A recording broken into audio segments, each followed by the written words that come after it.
Today's video, we're going to dive into a queen from the Disney's first animated feature against a king who is never really a king at all. Thank you for joining me for our Heroes vs. Villains series. This week, we have some villains that are completely different. Some villains are born from darkness, others build their thrones from stolen gold. The Evil Queen from Snow White and the Seven Dwarfs, released in 1937, is the original, the first Disney villain to ever grace the silver screen. She set the standards for what all villains would be. And King Candy from Wreck-It Ralph, released in 2012. Wow, these movies came out far apart. Is a villain disguised as a hero. A glitch hiding behind a crown, a smile, and a completely fabricated kingdom. Two rulers, two completely different eras in Disney storytelling, two completely different kinds of menaces. This one is going to be very interesting and very. I can't wait to dive in. Let's just get started. First up, let's talk about appearances. The Evil Queen, she's cold, and she's in a cold stone castle, and she has the high collar, the dark cape, severe face framed. Uh, her design just communicates authority and control and just coldness. There's no warmth to her at all. The color palette is cold, deep blacks, rich purples, and ghostly pale skin. Well, there's nothing wrong with pale skin, just saying. She was designed to intimidate, and in 1937, that's exactly what she did. Children in theaters were generally scared of her. Oh, I was scared of her, and that was in the 90s. And then there's Candy King, and oh, what a performance his design is. He's everything the Evil Queen is not. He's small, round, colorful, cheerful. He has pink frosting, a sugar coated crown, and his energy is high, squeaky voice. He looks like a cartoon within a cartoon. He looks harmless, and he is exactly not that at all. His design is a lie. Every bright color, every powerful gesture, every giggle, it's all false. He gives you a false sense of security. For the Evil Queen, you know she's evil when you look at her. Candy King, not so much. You kind of like him at first. I'm sorry, but it's true. Let's switch over to their powers and abilities. The Queen's power is ancient, deliberate. She's a sorceress. She consults her magic mirror.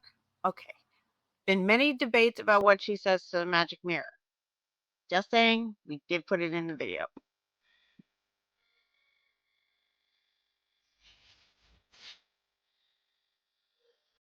Okay, anyway, getting back to it.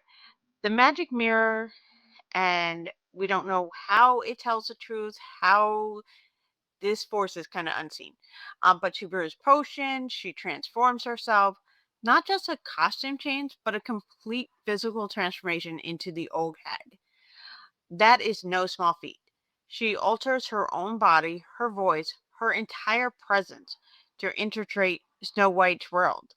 Then she has the poison apple itself. I'm sorry, she turns an apple, a sign of good, pure. I just love apples. But she turns this poisonous apple into a death trap for Snow White. I mean, that's how evil she is. She's patient. She's smart enough to infiltrate in just the right moment. She turns herself into an old lady so that Snow White won't know that she's being poisoned. And her guard is down because it's an old lady. Snow White's kind. She wants to help her. Shakes the apple because she thinks that's sweet. Ugh. Evil Queen has some abilities. Not only her potions, her dark magic, but her patience. So Candy Cane's power is rooted in kind of magic. It's magic of cold. He's in a video game and he hijacks the entire game world. He didn't just take over Sugar Rush, he rewrote it. He erased game codes, he erased racers' memories, kind of. Um, he just became a ruler because he hijacked everything. Fundamentally, he was a virus, and viruses are bad. Anybody knows that in technology. I'm not a tech person, but even I know that. Um, It's very interesting. They're both so evil, but the evil queen's more traditional evil, as we know in Disney, of course, is traditional. She wrote the book literally. And King Kong is really, you would never have thought about this at the time that the Evil Queen came out because there wasn't the technology to become evil in the gaming world. Just saying. If you're enjoying this video, please like it, hype it, and subscribe so you never miss a video. Now let's talk about their iconic moments. The Evil Queen, I feel like she has two moments that are really iconic in this. Of course, it's when she transforms into the older lady.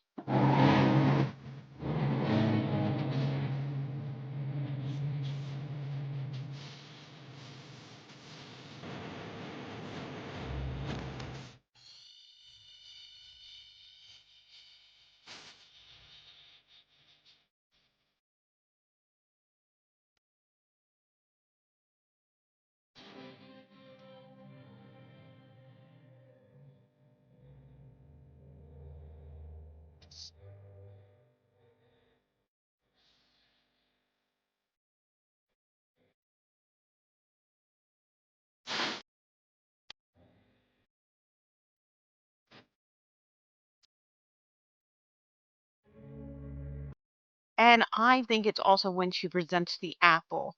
She really sort of shoves it at Snow White to make sure she takes it. Though her hands are really spotted and old.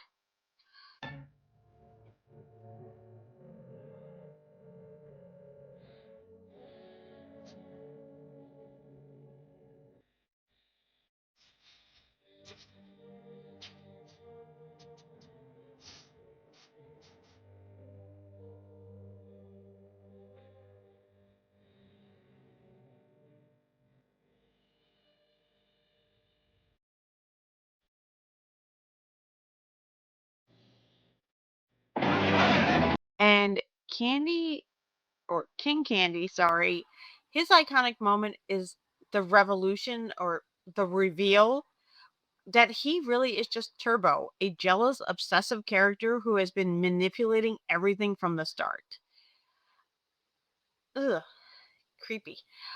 Quick pause and a note. King Candy's most iconic moment, his turbo reveal, uses rapid glitching and flashing effects, so it isn't epilepsy friendly, to keep everyone comfortable or showing a slightly different scene instead. Got plugged in. Well, back when the arcade first opened, Turbo Time was by far the most popular game. And Turbo-tastic! well, he loved the attention. Turbo-tastic! So, when Road Blasters got plugged in and Wow! stole Turbo's thunder, New game! All right! boy, was he jealous. So jealous that he abandoned his game and tried to take over the new one. These are the greatest graphics I've ever seen. Turbo-tastic! Hey, is that... Turbo-tastic! Alright, now we're going to break things down with a little pros and cons list for each character. Starting with King Candy from Wreck-It Ralph. His pros: master of disguise. He doesn't just hide, he built an entire false identity, so complete that even the other Sugar Rush characters never suspected a thing. Code level control. He rewrote the very rules of his world, erasing Vanellope from existence, which is a very villain move with terrifying reach. Endless charisma. Ed Wynn's manic, giggling performance make him impossible to look away from, even when you should be suspicious. The reveal. The Turbo and Cyborg transformation is one of modern Disney's most shocking and genuinely unsettling moments. And relentless drive. He didn't just want to win, he refused to accept ever losing, which is what makes him so dangerously persistent. And his cons: fragile ego. His entire downfall comes from being unable to handle being second best, a weakness he never overcomes. Rule-bound. For all his power, he's trapped inside the arcade's code and can be unseated by the very system he hijacked. Fake kingdom. His crown is built on a lie. His authority evaporates the moment the truth comes out. Impulsive under pressure. Once cornered, he becomes reckless and loses all strategy, turning into pure mindless consumption. And late blooming menace. The terror only lands at the end, so audiences spend most of the movie charmed rather than chilled. And now for the Evil Queen from Snow White. Her pros: pure intimidation. Her severe silhouette and cold palette makes her terrifying before she even says a word. The original template. She literally set the standard for every Disney villain who followed, which is a legacy no one else in the bracket can claim. Real transformation. Turning herself into an old hag isn't a costume change. It's a complete physical and vocal metamorphosis. The poisoned apple. One piece of fruit became one of the most iconic weapons in all of storytelling. Calculated patience. She studies, waits, and strikes only when the moment is perfect, making her danger feel inevitable. Her cons. Single target. Her entire villainy is obsessed with destroying just one person, which limits the scope of her ambition. Hubris. She underestimates the dwarfs and nature itself, and that overconfidence cost her everything. No redemption arc. She's cold from the start to finish, with no layers or complexity beneath the malice. Static threat. Once the plan is set in motion, she largely vanishes from the story, handing the climax to her magic instead. Dated by design.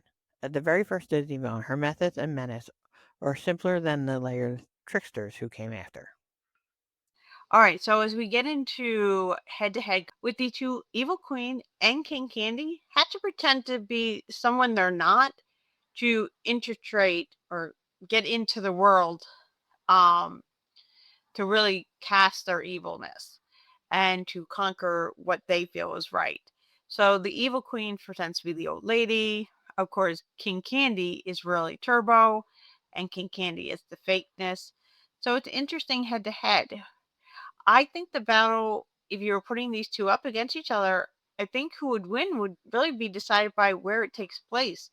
On Obviously, the Evil Queen in the forest would have an advantage, but with new technology, can the Queen's potions really take over a world of technology? It's interesting to see and compare. I don't know how you guys are going to decide. Two very different villains, but also very similar. It's interesting to see the Evil Queen against King Candy, because when I think of King Candy, I really do think of the Evil Queen, because King Candy is a disguise and the Evil Queen was disguised as the old lady. Ooh, I see some intertwinedness. So I can't wait to see who wins. Is it going to be our traditional Evil Queen, the original villain, versus the new and improved technology world we live in that King Candy comes from? So, head to head, these two, that's such a tough choice. I cannot wait to see you guys' comments down below and on the post page. Keep the votes coming. How do you even decide between these two?